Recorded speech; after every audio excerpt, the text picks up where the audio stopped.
Whether you operate one forklift or thousands, one location or hundreds, the new My Toyota customer portal can help you optimize your operation and material handling equipment. This one-stop, free-to-use platform is designed to help you take control of your information and make smarter decisions, all at the touch of a button. Register and access your data today at my.toyotaforklift.com. That's my.toyotaforklift.com.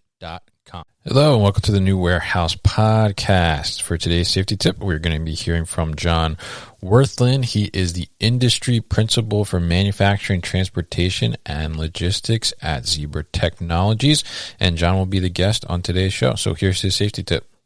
The biggest safety tip that I'm seeing right now is, with all the movement and increased velocity, is just being aware of your surroundings and making sure that you know where other people are, where vehicles are. Just trying to avoid accidents and collisions within the environment. With e-commerce off the charts, many small and growing warehouses are asking, how can I get ahead when my warehouse is barely keeping up? The answer is future-ready warehouse tech from Zebra Technologies. Warehouses can simplify and upgrade all processes, from automated inventory management to hands-free picking, with Zebra's tailored, scalable mobile solutions. They're simple and intuitive. There's never been a better time to upgrade for success with Zebra. How can your warehouse get ahead? The answer's in black and white. Get the answers at zebra.com/theanswer. That's zebra.com/theanswer.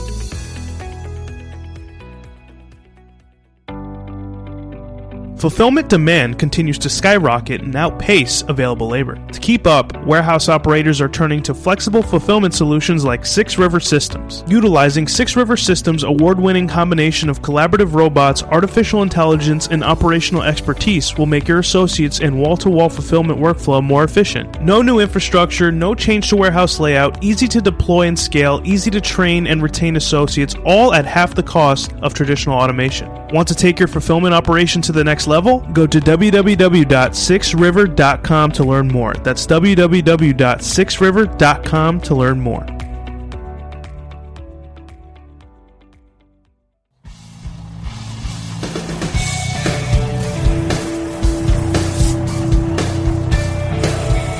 The New Warehouse Podcast, hosted by Kevin Lawton, is your source for insights and ideas from the distribution, transportation, and logistics industry. A new episode every Monday morning brings you the latest from industry experts and thought leaders. And now, here's Kevin.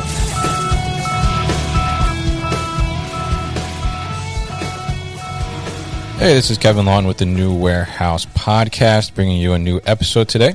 On today's episode, I am going to be joined by John Wirthlin. He is the industry principal for manufacturing, transportation, and logistics at Zebra Technologies.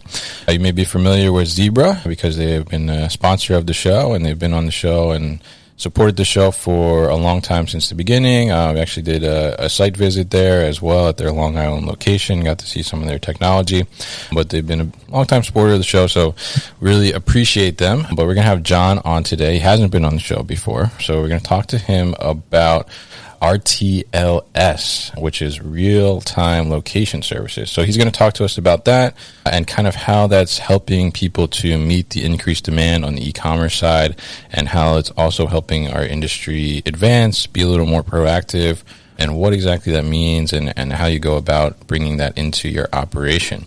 So John, welcome to the show. How are you? I'm doing great, Kevin. Thanks for having me. I really appreciate it.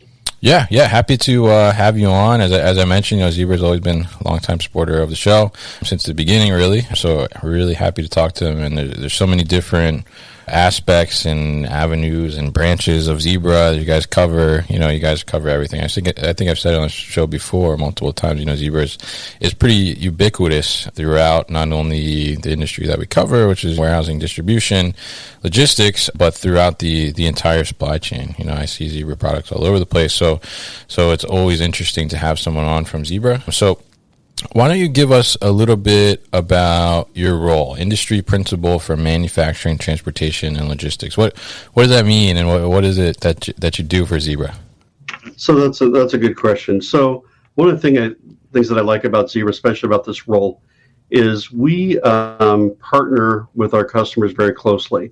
We're very interested in understanding at a strategic level what our customers' objectives are, where they want to go now, where they want to go 2, 3, 5 years down the road. Mm-hmm. So my responsibility is I work with the account team and the specialists in our various solutions like you alluded to, but I'm really partnering with the Director of Operations, with the VP of IT, those higher level stakeholders to understand their where they're going, what their roadmap looks like. Mm-hmm. And it's my job to identify solutions out there, whether they're Zebra solutions that are from our partners, such as our independent software vendors that bring to the table, as well as solutions outside there that will help my customer, meet their needs.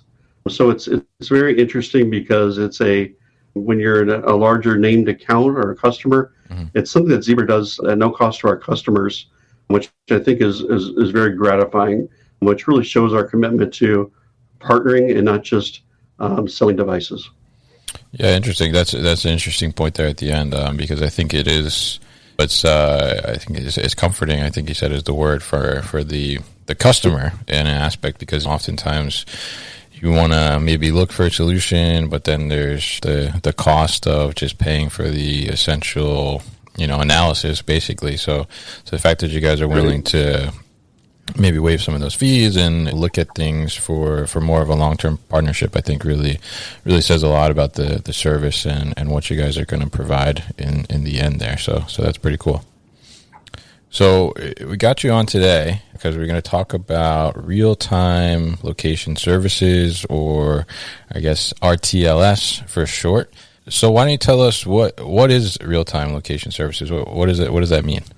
So RTLS, like you said, for short, is kind of the acronym that we use, mm-hmm. is a mixture of different technologies that help us track assets, whether they be a pallet in the distribution center, a forklift that's in the distribution center moving around, people, storage locations, things like that. And we use various different types of technology on the spectrum of IIoT or industrial Internet of Things. So most people are commonly know about, passive RFID. Mm-hmm. We have active RFID. If you have any NFL fans out there, you see about the AWS, tracking players in the field. Right. Our technology is actually embedded in 2 positions in each player's pads, as well as the ball and the umpires. Mm-hmm. And our real-time location services through Active are in every NFL stadium and several college stadiums. So we're actually pinpointing the location of the player, the ball, and the umpires within inches, in real time. And as you can imagine, that gives the team, the coaching staff and the players a really unique way to look at how plays are developing and how those if you will, assets on their field are moving around in respect to what the plan was, right? And which is a really good analogy when you think about what we're trying to do in our distribution centers, e-commerce, manufacturing. Given the spike that the pandemic has caused with e-commerce, our customers are having to do more faster with less people. So by the ability to be able to track, and really know with confidence where an item is in the warehouse, if it's in stock, where the person is, and where a forklift are, or an asset like that, and be able to take that information together along with, a pick list, it becomes very, very powerful to be able to take that information together and do something very useful with it. And I know we're going to talk about that a little bit further, but mm-hmm. It's when you think about RTLS, it's not only tracking, we call track and trace of those assets in the environment, but it's how do you leverage that information? Just like a head coach for the NFL, how do they leverage that when they're looking at it with their practice and make them more competitive? Interesting. Yeah. And I remember learning about the NFL scenario when I visit the Long Island location for Zebra, and it's interesting how you can kind of translate that now into the warehouse environment and the logistics environment, and be able to, because it's very much like, I'm a warehouse manager by day, and it is very much like you're going into the game every day, basically, and you try to plan, and sure enough, there's some things that happen that you're not expecting to happen, but being able to kind of go through those scenarios and see those different things, and like you said, being able to understand where those assets are on the field or on the warehouse floor is certainly an advantage to help you kind of win for that day. So I'm curious, there's kind of an increase in this RTLS in terms of interest, and talking to a couple of different people on the podcast as well, doing some location service types of things. So, what is really the driving factor that's, I guess, increasing not only the interest but also like the investment in this space? Why is this pushing to the forefront? We'll be back after a quick break. You hear a lot about supply chains these days, because if the past couple years have taught us anything, it's that an efficient, well-managed supply chain is absolutely critical to keeping businesses successful and consumers happy. I'm Will Haywood, and I host a podcast called All Business, No Boundaries, where we talk about supply chains, how they work, what happens when they don't, and the innovations that are redefining what's possible in the world of logistics. Join me for insightful interviews with thought leaders and industry experts. We discuss how optimizing supply chains can break down the barriers that are holding businesses back. That's All Business, No Boundaries by DHL Supply Chain. Listen and subscribe wherever you get your podcasts.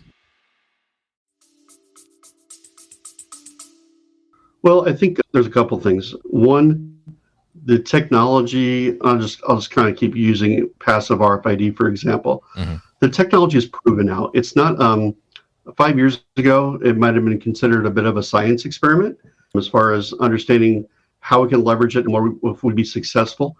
But now it's very proven, very stable technology. Our partners that implement the technology have the right tools so they can go into an environment and understand where the pitfalls may be, understand where to put fixed RFID readers or antennas in the ceiling or at a choke point or a dock door, and engineer that so it works correctly.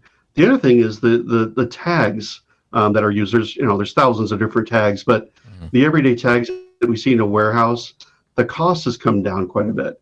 So now it's becoming affordable, not only to now I can make that initial capital investment because I'm confident the technology is going to work, but now the ongoing costs are now proportionate to what I'm managing.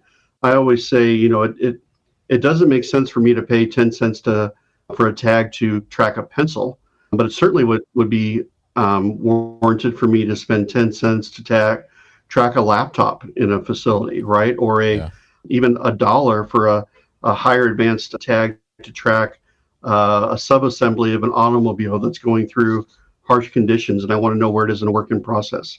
So those things are becoming, I think, are melding together. Number one, it's proven technology now, and two, it's becoming more affordable. And I think what those two things lead up to is now we have, again, environments where our customers are having to work in real time to be competitive. On e-commerce, for example, anyone you can think of right now, the days of printing off a paper pick list at the beginning of a shift and having a pick list and serpentining through the warehouse to pick one order are gone. We have to give our customers performance edge information so that they can get information via a wearable, a handheld, a heads-up display, a terminal in a forklift, right? Information that says, hey, based on what's going on in our environment right now, here's what I need you to do. It's putting that real-time information in. We call it sense, analyze, and act. Being able to analyze the information that's there, versus be an order to, who's at a dock door, a truck's coming in late, I need to switch that, having all that information kind of combined, and then directing our workers in real time in line with where they are. It makes you able to be competitive in the marketplace. Definitely, yeah, very interesting. And I think, I've said it on the show before, and if you're picking with paper, please stop, because it's there's so much technology out there to help you kind of reduce that, not only paper footprint from a sustainability issue, but just the time that it takes to do that, and probably the extra manpower as well. It just doesn't make sense. So it's interesting that it's taking it to another level, right? Because you go from paper to then you have a system that's telling you maybe to basically that paper pick list, but in a pick sequence in the gun or whatever device you might be using. But the fact that it's now considering the positioning of everything in the moment, and taking that and factoring it in, like you mentioned the example of like, oh, you have a truck that's coming late. Well, now necessarily maybe that's not as such a high priority. So now let's switch the gears, and now we push this other task in front as opposed to the one that you were going to do because of that truck. So the fact that you're able to do that is really beneficial and makes your operation more efficient, and I guess gets you ahead of the game, I guess, to call back to our earlier analogy of the football. But it's really interesting, and it definitely helps, especially on the e-commerce side you mentioned, because the demand has just spiked, over the past year with the pandemic and everything, and consumer behavior change because it had to change. So it's interesting to see how this technology, and I love the fact you said earlier that 5 years ago it was like a science experiment, which I think if you look at our industry and a lot of the technology that's happening right now, especially with automation and robotics as well, pretty much a lot of the technology we're now seeing is becoming like more mainstream seemed like a science experiment 5 years ago. So it's pretty crazy, the advancement in just that window of time, but it's interesting, and it's really kind of making, I guess, our industry cooler in a sense, right? Because we're doing a lot of cool things now. So we're trying to meet this demand, and we're using this RTLS to try and do that. What are some of the, I guess, additional benefits besides just trying to keep up? How else can we utilize this within the operation? Well, to build on kind of what we were talking about here before, there's several use cases that come to mind, right? Putting this technology at the dock door, for one. If I have a pallet coming off a truck that may have, let's say, 50 cases of product on it, if those are tagged with RFID tags, I can pull those, take them off the truck, go through a threshold or what we call a choke point at that dock door, and those tags are read almost instantaneously. And now the driver has them. They can just they're received in the system automatically, and they can go and put those away. I did a study with a company that I worked with prior to Zebra, and we were able to show that we can receive that way and put away 3 pallets in the same time that somebody with a barcode could disassemble that pallet and from line of sight, because that's the issue there, right? The difference. Yeah. To scan each one of those items, those 50 cases, and then hit a button and get them received. That's about all the work they could do in the time that we put and received 3 pallets away. So there's just a tremendous amount of opportunity. The other thing is, when I was doing warehousing back in the 90s, I worked with medical logistics. We would we had a small hospital. We would literally close our medical logistics for a week while we did inventory. Oh, yeah. And if we counted and came up with the wrong thing, we literally would have the months of green bar paper and we would go around and actually write down all the transactions to find out where the problem was. Right? I know obviously that's a huge, showing my age here, but the ability to augment the need to do cycle counts with real-time locating. You cut that just tremendously, 90%. If you had a system that was all fixed RFID, you're not doing cycle counts anymore. If you have a system that you're using handheld RFID, what we do now is we start interweaving counts into the picking process. So if I'm picking in bin B, I may direct that user to count bin C, right? And we're able to interweave tasks now. So there's a lot there. The other thing you alluded to is we can also, with our Zebra warehouse automation effort, we are now starting to interweave picking with robot orchestration with our automated mobile robots. So if I have a device that tells me to go to a particular place and pick an item, I can pick that item, and my system with my RTLS background knows where the robot is, it knows where I am, and it knows where the item is. So when I get that direction and I go there, I turn and my robot's there, that I can place that item on the robot, click a button, and he goes about doing his business and transports it for me. And I know we opened up the session talking about safety, and I think that our ability to minimize unproductive, walking in the warehouse is not only helps us with injuries and reduces congestion, but to your point, I think earlier, it helps make our industry cool, right? And it helps us retain labor, because if I'm looking at two warehouses and my friends are walking 10 miles a day and they're frustrated, and I'm walking 1 mile a day, and I'm thinking I'm the coolest person in the world, then you're going to start attracting a lot more people than maybe the other competitors. And now a quick break to hear from our sponsor, Supply Chain Mavens. The past year has been full of fascinating and complex supply chain news, from shortages and forecasting challenges to issues with COVID-19 test components to the never-before-seen speed to market of the vaccine. In the past year, logistics and supply chain professionals like you have been nothing short of miracle workers.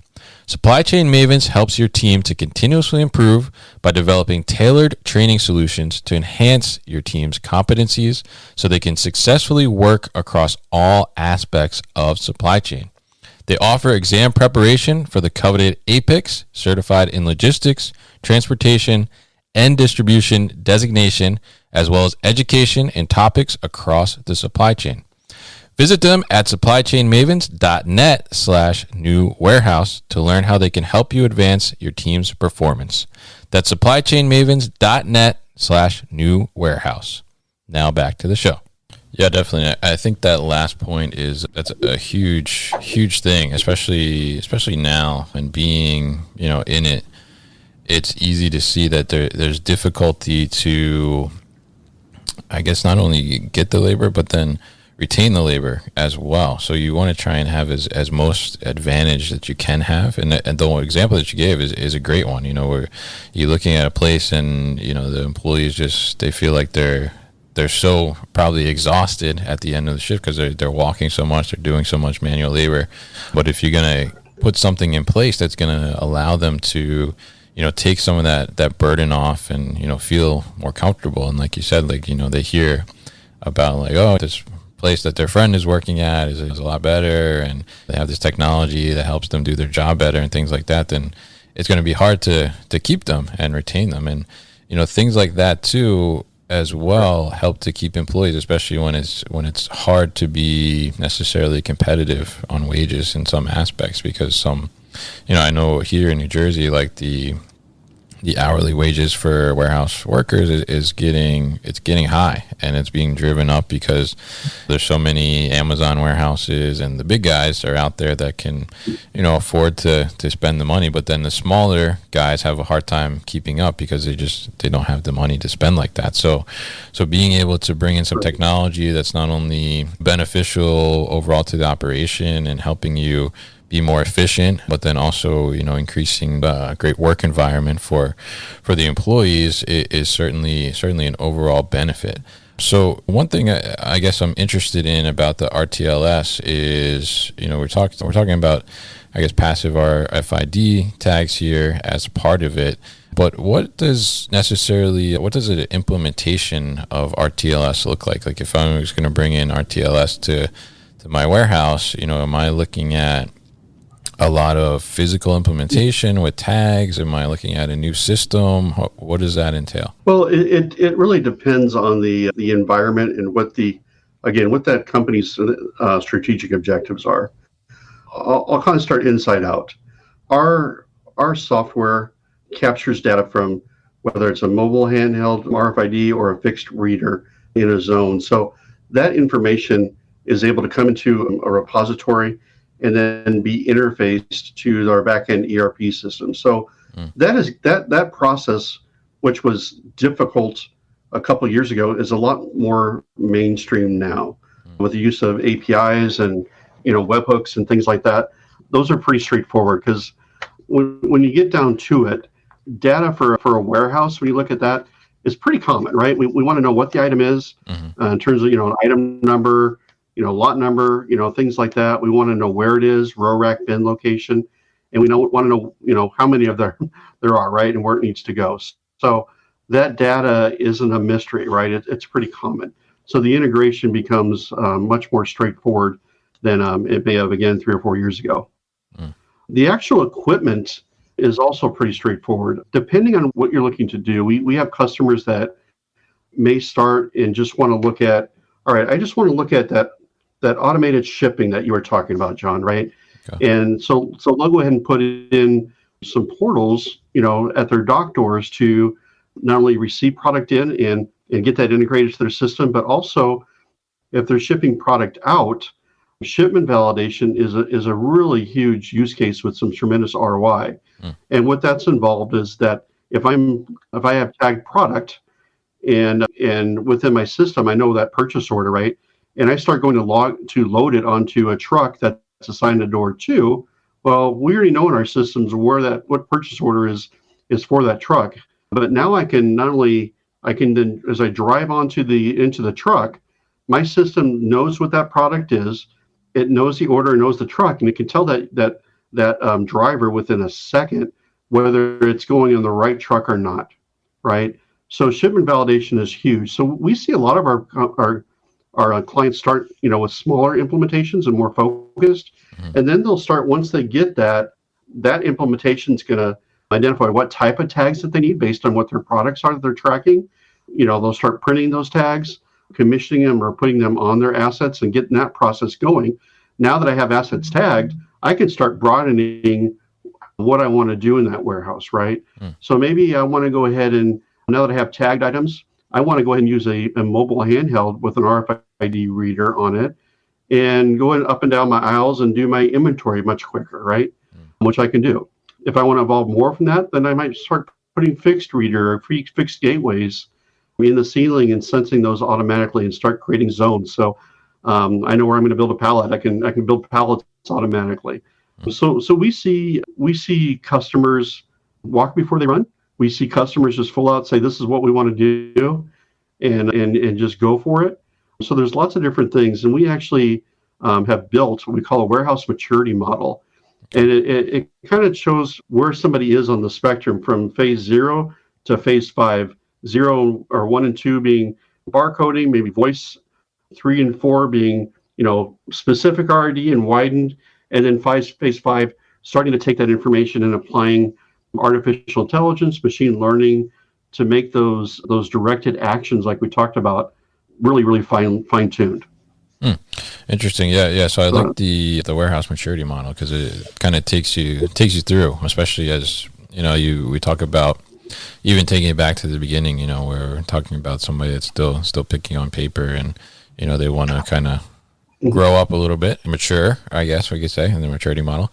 So it's pretty interesting to see, that you can take this, I guess, at bits and pieces and kind of, do it small, as you said, like walk before we run, and then be able to kind of go full out as you figure out the full applications for your operation and what you can do. And I think that's really key. And I always like the idea. I'm an inventory control guy, so the idea of going down the aisle and just kind of grabbing all this information very quickly for her accounting is very attractive. So very cool stuff. Really interesting to learn about this RTLS. And I'm curious, what do you think is the next thing for RTLS? What's coming in the future?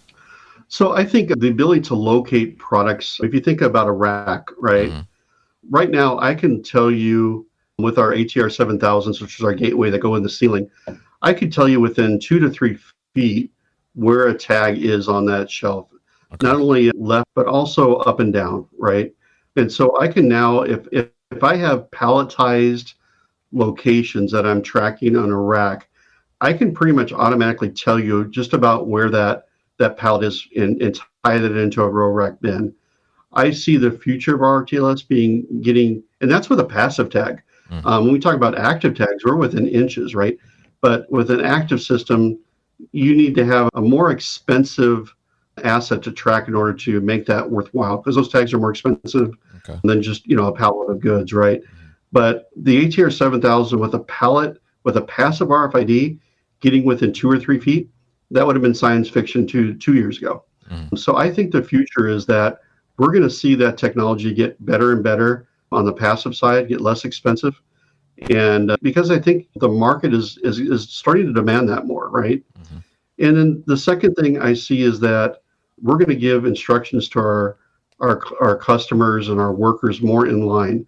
We've developed our Fulfillment Edge product, which works with a HUD display and actually gives that user instructions to be able to pick and where to put a product on a conveyor. And the neat thing about that is I can bring a new user into an e-commerce facility that's picking eaches, and I can have them at a productive level within hours versus within several months, just because I've made that interface easy to use. I've given them very specific information. The accuracy goes up. My productivity goes up almost 25%. And that's the type of solutions that the market needs right now. And I just see those getting better and better. All right, very interesting. Yeah. I mean, I think I've actually got to demo I think it's the HD 4000 is the heads-up display, right? And I've demoed that and seen the Zebra Edge, and it is so, as you mentioned, like simplified. Like it really is just the information you need in front of you, and it's really, really a great thing. And it kind of makes you wonder, like, why did we have all this information on the screen before? Like, what was the point? So. Right. So really cool. And I think that you have another great point there about reducing the amount of training time to get people up and going. And I think the more we're able to make things easier for just someone coming in, just to get them started and maybe just there temporarily for like a spike in demand or something like that, is the way that we can kind of win in the industry, I think, and be able to handle these sometimes unexpected peaks like we experienced last year, and be able to just make sure the operation continues to run efficiently and not have these lags in catching up and being behind, and also keeping up to ensure that your workers are having a good environment and not getting overworked, and working smarter instead of working harder is kind of the key there. So really interesting insights into the future there, John. So I appreciate you coming on the show and talking to me about this information. Is really interesting stuff about the RTLS. I'm curious, how can people find out more information about Zebra Technologies? Well, easily you can go to our website at zebra.com. That's where our solutions and our products are showcased. We also have a very informative YouTube channel. But really, it's most of our customers are working again through our channel partners. So most likely you have a way into Zebra Technologies through that. And we're just, like I said, we want to get to know you as a company, as an organization. We really want to understand what your objectives are. And you know what? I've been a customer before of Symbol before they were purchased by Zebra. And I really appreciated the fact that my account team really wanted to understand what we were trying to accomplish and not just simply push hardware. So if your customers really want to partner, then I believe Zebra is very well positioned to be that partner for you going into the future. Okay, great. And we'll put that link on thenewwarehouse.com as well, so people can get to it easily. So John, thank you again for sharing your time with me, and thank you for coming on the show. You've been listening to the New Warehouse Podcast with Kevin Lawton. Subscribe and check us out online at thenewwarehouse.com.